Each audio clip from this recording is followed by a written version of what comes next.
The playoffs are here in Class 4A. Before we get you guys predictions and all that stuff, which is coming out later this week, we're going to give you guys the top 16 heading into the postseason. Again, this will be the numbers we use the rest of the way. Really no meaningful impact, but we just want to put it on the record and get it in our system that we have these as the top 16 teams. It'll be the Week 10 rankings technically, but really it's the postseason rankings, and we'll drop our final top 16 after the state championship. So this will be the last time you see me dropping our top 16 until we have a proven winner in Class 4A. Let me tell you, there's been some crazy action that's happened in the last few weeks that really shifted the postseason bracket. Some teams falling off, some teams making some noise, gaining home field advantage, losing home field advantage, or maybe even dropping out of the race. So let's get right into it with your guys' top 16. And at 15 and 16, might as well talk about them together. Denison picked up a huge win over Lamar's in Week 8 to earn themselves a district title. Last week, Denison picks up a forfeit win over Sioux City West, and Lamar's, they bounce back and get a 55-14 win over Storm Lake. As far as postseason goes for both these teams, Denison, they will host ADM, who's probably the best team heading on the road in Week 1. So tough draw for Denison as a district champion. And Lamar's, they get a pretty tough draw too. They will head to Lewis Central, who has just been on fire as of late. At number 14, Gilbert, they finished 6-3, and they will finish ranked in our top 16 heading into the postseason. Probably not what they're looking for, though, because they finish outside of the RPI looking in, so they will not be playing in the postseason. But a great season from the Gilbert Tigers, and we admire that, and they are definitely in our top 16 at this point. At number 13, Ballard, really a sneaky team, one of 2 5-4 teams to make it into the postseason. They beat North Polk. They gave ADM a run for their money, and last week, in kind of a game where they needed to win in order to secure a spot, they pick up a 62-15 win over Boone. And as far as postseason goes for them, Ballard will be heading to North Polk, a team they beat just probably 2-3 weeks ago on their home field. So they're going to need to beat those guys again in order to move on to the next round of the playoffs. An intriguing matchup and one of many repeat matchups from during the season that we've seen through these bigger classes. Right above them is Indianola. Indianola picked up a win over Des Moines North on Thursday, pretty convincingly to get into the playoffs, but they draw Xavier, who's 7-2. So 6-3, Indianola will head to Xavier. Tough matchup for the Indians, and they will take on one of the perennial contenders in Class 4A right out of the gate and try and make some noise. At number 11, Norwalk. Norwalk had a chance, I believe, with a win to secure runner-up in that district with Glenwood and Lewis Central.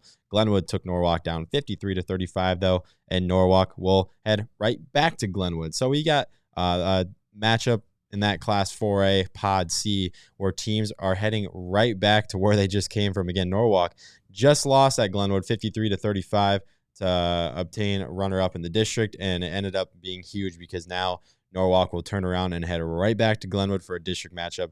Teams facing off for the second time in a week. Probably not ideal, but that's just how the cookie crumbles, and that's how the bracket turned out. Heading into, we should be in our top 10. We are. So at number 10 is Pella, the Dutch. They pick up, again, a win over Gilbert in that final week to secure a spot in the postseason. They were down much of that game, I know. They came back, picked up a huge win, and now they will get a rematch with a team they just saw a few weeks ago. Bondurant Farrar. This time it will be at Bondurant. Again, Pella actually put the stomping on them at their home place a few weeks ago, and now we know Bondurant's kind of suffering with some injuries. I know Titus Cram is kind of dealing with some stuff, and Reed Faltzgraf, he tweeted out that he's done for the year, so a big loss for the Blue Jays, and the Dutch will be heading to Bondurant to try and beat them for the second time in, I believe, 3 weeks. At number 9, Newton. The Cardinals, they beat Des Moines Hoover 34-8 at Mediacom Stadium on Friday, and Newton, they lock up what I believe is a district title. Nope, they are on the road. They must have finished runner-up. Not sure who finished number 1 right off the top of my head, but Newton, they will head to Western Dubuque, who has kind of had a stranglehold on our number 1 spot for most of the year, at least the second half of the year they have. So Newton will head to Western Dubuque to face the Bobcats right out of the gate. At number 8, Glenwood, we just talked about them. They beat Norwalk to earn their runner-up district spot behind Lewis Central, and they turn around and will face the team that they just saw in Norwalk. So pretty interesting scenario there. How about number 7, ADM? And I might as well talk about North Polk right there. District championship in Week 9 went North Polk's way. North Polk goes on the road, beats the Tigers in their home field, 28-17, and that significantly had an effect on where each team will go. ADM, now as the runner-up, will head to Denison. They'll have to go on the road.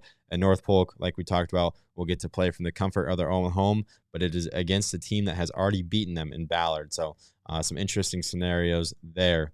At number 5, Bondurant Farrar. Just talked about them too. They did finish strong with a 42-7 win over Carlisle in Week 9, but they will get the Dutch at home, a team that beat them earlier in the year just recently. So a nice chance for Bondurant Farrar to bounce back and pick up a win over a team that just beat them. At number 4, North Scott. They end with a 49-6 win over Oskaloosa, playing strong, heading into postseason play. They will host Decorah. Decorah, I believe, the one team in the postseason that did not finish inside our rankings in Class 4A. So that's pretty interesting. North Scott draws Decorah. At number 3, Xavier. Xavier finishes on a tear. They beat Burlington 52-7. They've got some impressive wins over the last month, and they earned a home game against Indianola. At number 2, Lewis Central. I'm sorry, I just noticed I didn't tab that over. Here you go. Lewis Central at number 2. They finished strong. They finished as a district champion with a 28-7 win over DCG. And Lewis Central, they earn a home game over Lamar's, a team that had a district title in their hands and could not quite come up with it. But they will head to, they will host Lamar's, 2-7-2 teams squaring off in round 1 in Class 4A. And your number 1 team, Western Dubuque, just talked about them. They finished with a 35-21 win over Mason City, and they will host Newton right out of the gate in Pod A. Western Dubuque, one of, I think, the only team with 1 loss at this point. Everybody else has either 2, 3, 4 losses in the playoffs. Western Dubuque, the only team with 1 loss. And again, Class 4A does not have a team undefeated through the regular season, which is pretty interesting and just is a testament to how deep this class is and how balanced it is. So again, Western Dubuque, your only 1-loss team remaining in Class 4A. And they host Newton. But that's all we got for the Class 4A ranking. 7 minutes. We got in and out of there pretty quick. Again, be sure to subscribe to IA Sports if you're not already. Turn those notifications on so you can see when we post, because we're going to have postseason content coming your way across all classes. Tons of good action and tons of breakdowns coming your way. Class 4A fans, I'll catch you later this week.